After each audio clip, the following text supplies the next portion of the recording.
invited to discuss drinking at the 254 Beer District. I hope I don't make you sad after this. I don't want you purging after what I have to say, but we'll just get into it. So as you can see, my presentation is called Colonial Hangover, How and Why We Drink. We already had some groups give it away. I think it was group 6.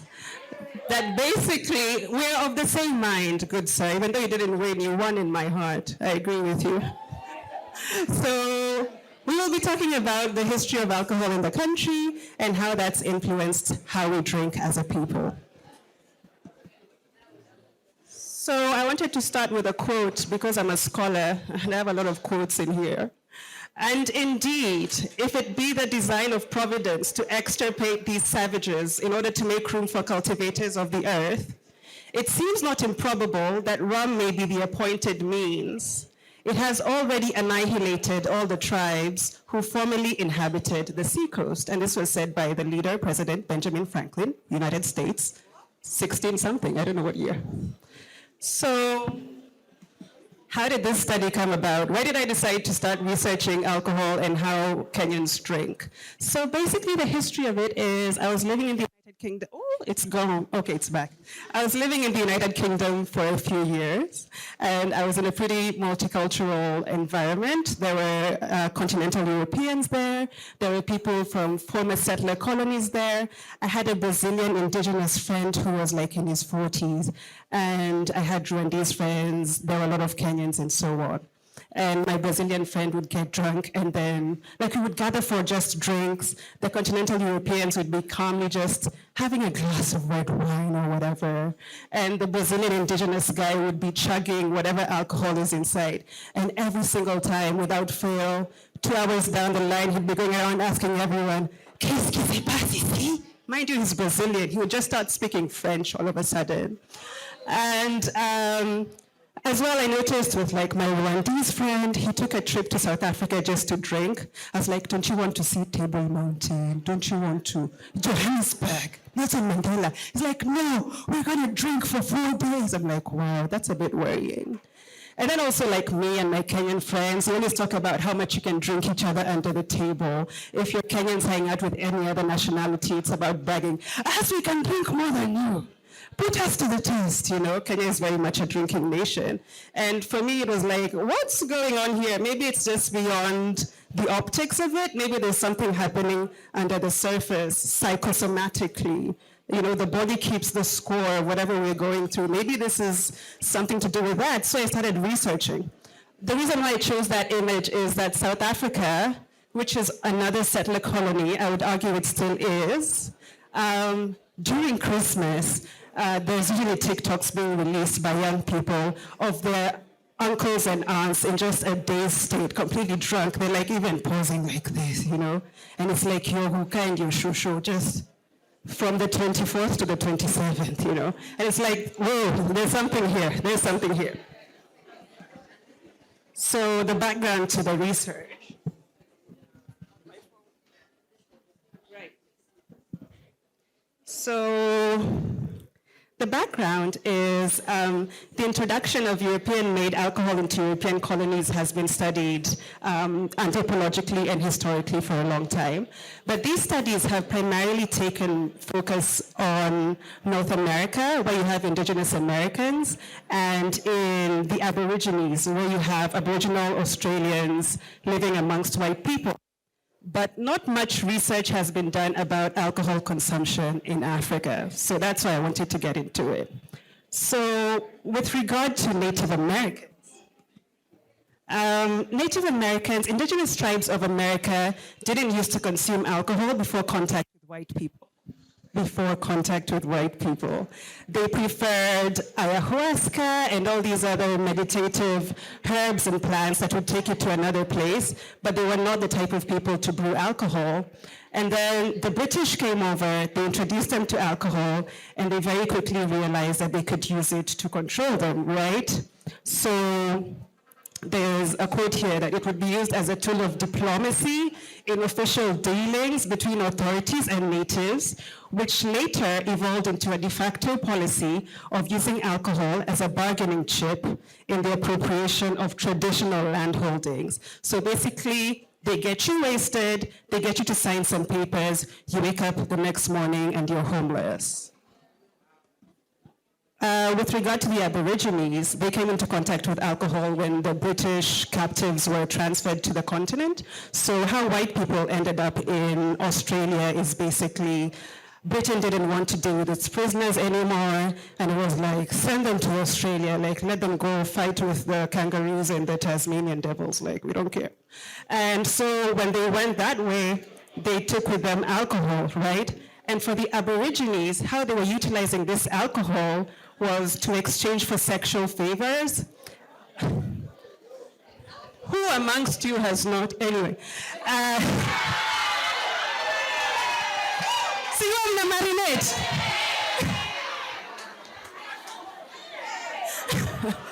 Not the collective gasp. I'm judging all of you.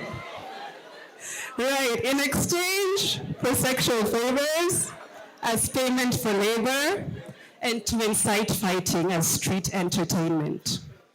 So in both instances, with the indigenous North Americans and the indigenous Australians, you can see how alcohol is being utilized to control the people, right?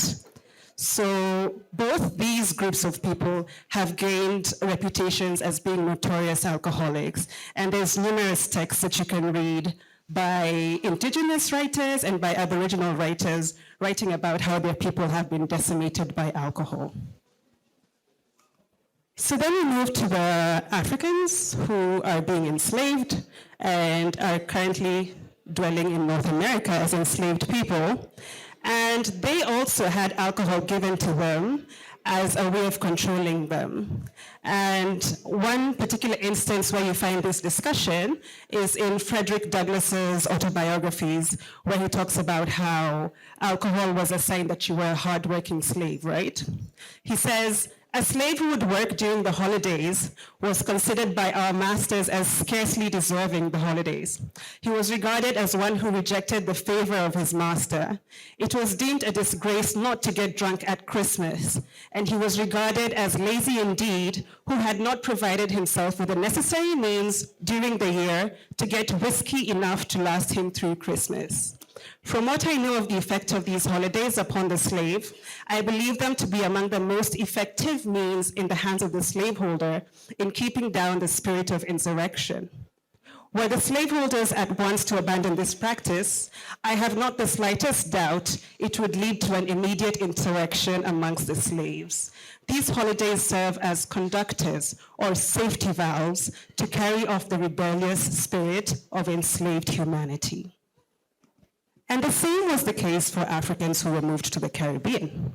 For the Caribbean Black people, they had a saying, a phrase known as petit marronnage, which talks about how they would consume alcohol to give them a period of short-term flight from slavery. So your body is stuck in slavery 365 days a year, but when you have a bit of alcohol, you can escape slavery. You can be free, you can dance for some time. And that, again, quells the spirit of insurrection, because you do have these light moments of like freedom, and you're like, okay, I guess I can stand another 3 years of whipping.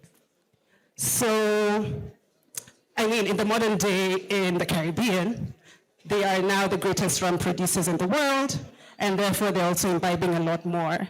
I interacted with a Trinidadian author a few weeks ago, and I was asking him about this, like, can you tell me about the drinking cultures of Trinidad and Tobago? And he said in the 90s, all the popular artists used to be commissioned by breweries to sing about a particular alcohol, right? Like, so if you want you to drink more Red Stripe, your most favorite musician will be like, Red Stripe, and then, yeah, you know, you all start drinking a bit of Red Stripe. So let's come to the continent, because we're in the business of understanding Africa. And let's look at alcohol in Africa before the West. I think this will answer some of the questions that Group 10 raised, right? So alcohol has been brewed in Africa for centuries, but our type of alcohol was traditionally brewed from fermented grain, such as millet and sorghum, and was utilized for ritual and tribute, which is what you were mentioning. So if there's a wedding, we brew alcohol for it. It's probably part of the dowry. But what used to happen was, because it was made from grain, honey, and sap, it was a very low percentage alcohol. And also, because it was very difficult to brew, that's why it was being done on very special occasions. And the last thing, because it's made from fermentation, you have to finish it. We can't save a little for tomorrow. So then our drinking culture was to consume a lot of low percentage alcohol, pass out for a few hours, and everybody was drinking, men, women, and children. And the next day it's back to business as usual until the next wedding. It's not something that you do all the time, right? So some examples of local brews, I think some have been mentioned. I was told busa is made from rotten maize. Is that true? A reliable Luya source told me that.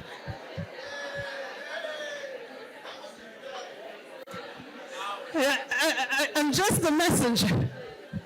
Muratina is made from honey and fruit. And the Kamba drink Kaluvu is made from beeswax. I thought that was so cool. So those are, picture one is Busa, number two is Muratina, and number three is Kaluvu. So continuing on alcohol before Western influence, we can therefore say that the drinking pattern across the continent was one where alcohol was consumed occasionally and it was imbibed in large quantities, like you're drinking a lot. However, because it was of low percentage, people didn't get completely inebriated, and when they did, it was rare. It was just once in a while. So the West also used to consume fermented drinks until distillation was invented. At first, distillation was used to purify water, but then it moved on to purifying alcohol, and by the 19th century, it had been perfected. So I have an image there of Ukrainian vodka being distilled. So by the time colonialism is beginning, the Europeans have perfected distillation. They can make drinks that will last a long time, that they can carry with them from their continent to ours, right? So it's a very exciting time. Your drinks last forever.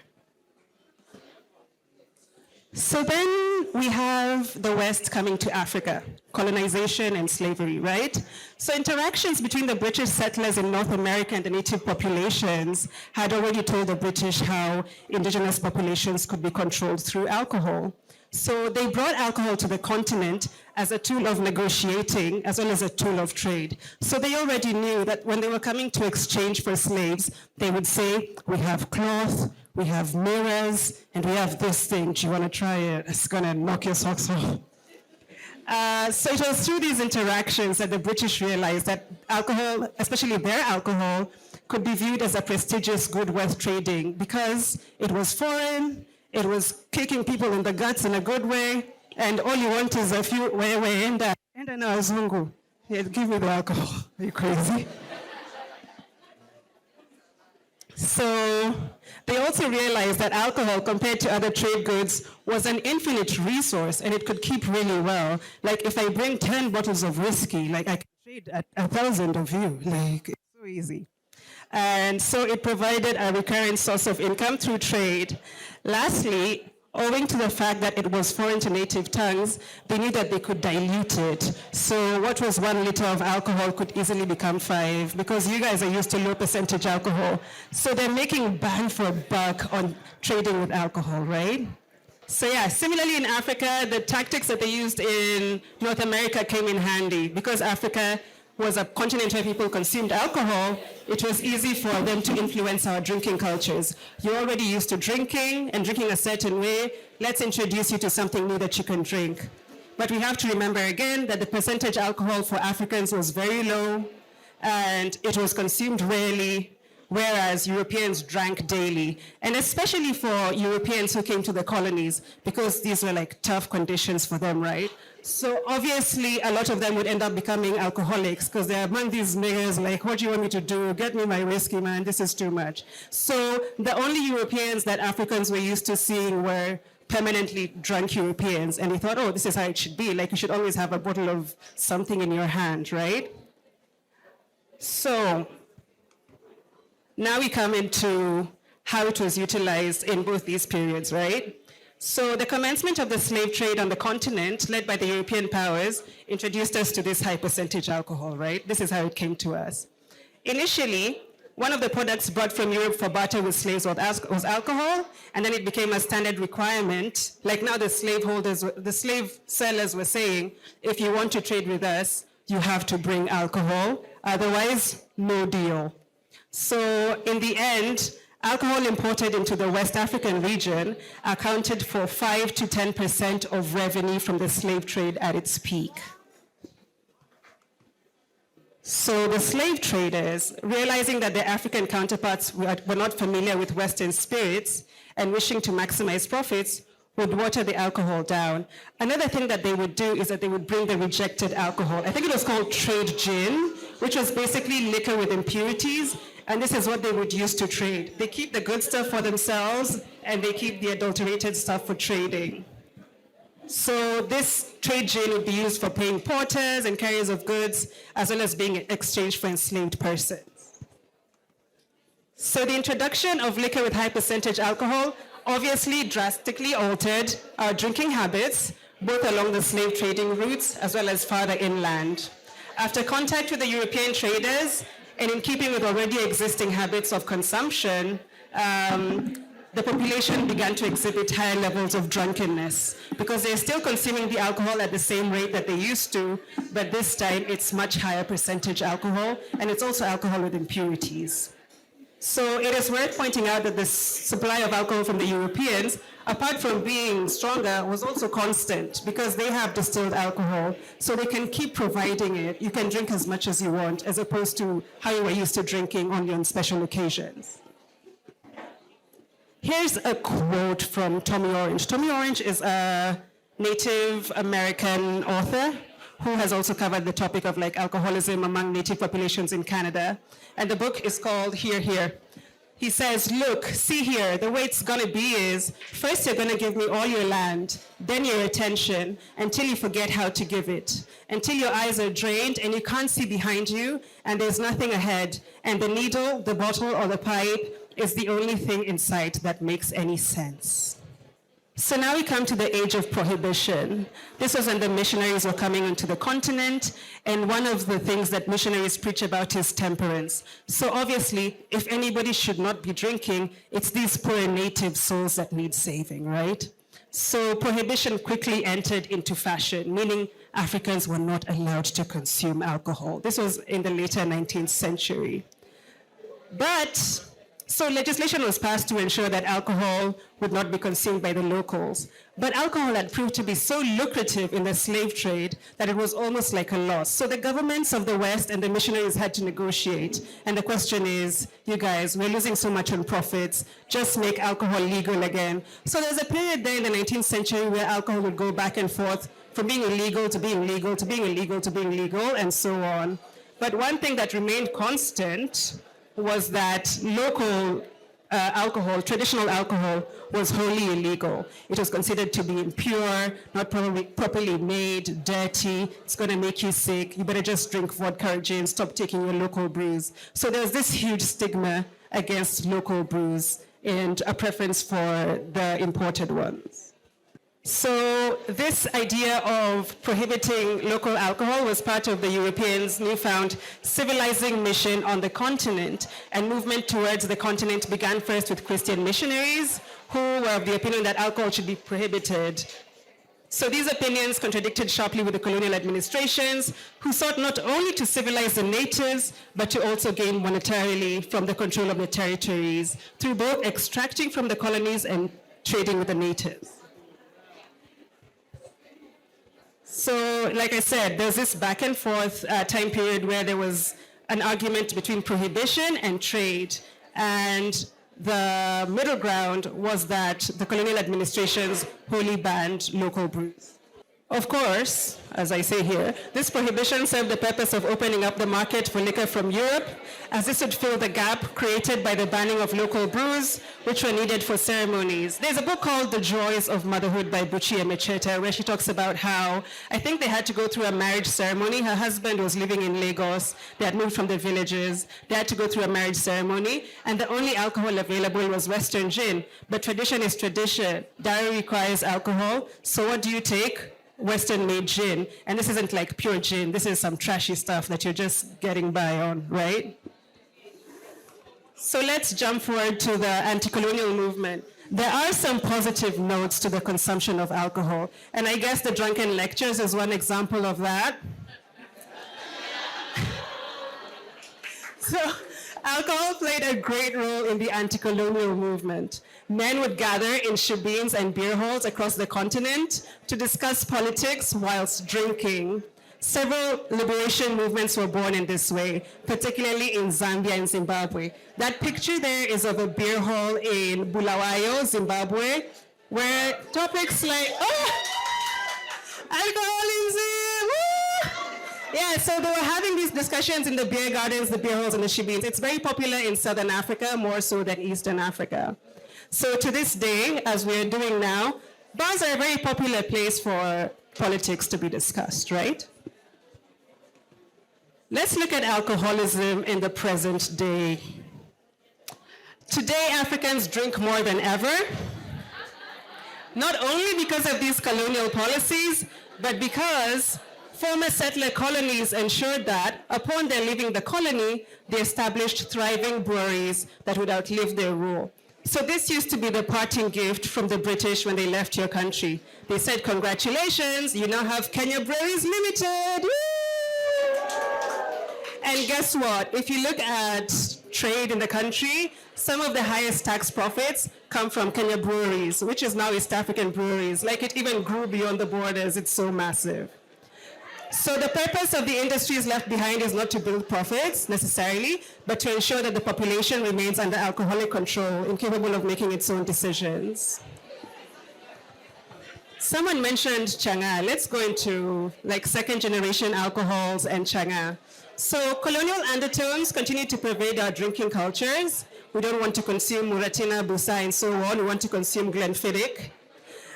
And leaders understand alcohol's greatest influence as well. During Moi's reign, there was a time period where it was said that he wanted to bring the Kikuyus under his heel, and he did that by introducing second-generation alcohol to basically decimate the population. And as a consequence, you have areas of Kikuyu land, such as Murang'a County, that have no children. The kindergartens are empty because the men are always drunk, transformer haifanyi kazi, so where are we going to get the kids from? No kids, no Kikuyu problem.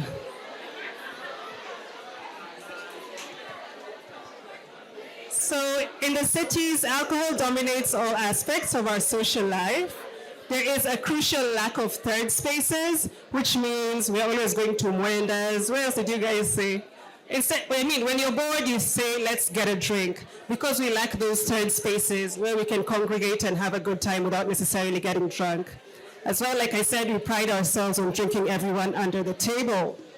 So if we consider the traditional blended with the modern, the case of changa, changa traditionally is a drink made from these fermented things that we spoke about, honey, sugar, yeast, and it has been bastardized by the modern day because now our palates require high percentage alcohol, but our pockets can only afford changa, right? So what the changa makers do is that they ensure the changa becomes high percentage because you want to fill that cake, right? You don't want to just sip quietly in a corner. So changa is a word that translates to kill me quick. Traditionally, it was made out of yeast and molasses, which are taken through a process of simple distillation. In the modern day, mistakes in the distillation process often lead to the production of methanol instead of ethanol, which causes injury and death. We know all those jokes about a man is drinking and then he's saying, Nani amezimata. Yeah. So changa, over many other traditional brews, is a fan favorite due to its high percentage alcohol. As you can see, changa is the most widely drank drink, especially in the Western region. Often poor men turn to it for a quick high due to its low price. And this is an indicator of how even our traditional brews have been bastardized by colonialism. Lastly, alcohol consumption trends today, especially among the youth. There's two graphs that I have there. One says at least 60% of alcohol consumed in Kenya in 2024 was illegal, with sales valued at 204 billion shillings, driven by low prices. So you're drinking it because it's cheap, not because it's legit. So we're going to end with a quote from Njahira Thiong'o. This is in, I think, Decolonizing the Mind. And he says, no shade to religious people either. I'm just reading the quote. The question is this: who are our friends and where are they? Who are our enemies and where are they? Let us unite against our enemies. I don't need to elaborate. He who has ears, let him hear. He who has eyes, let him see. I know only this: we cannot end poverty by erecting 100 churches in the village.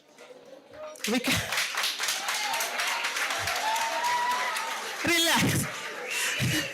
We cannot end poverty by erecting 100 beer halls in the village.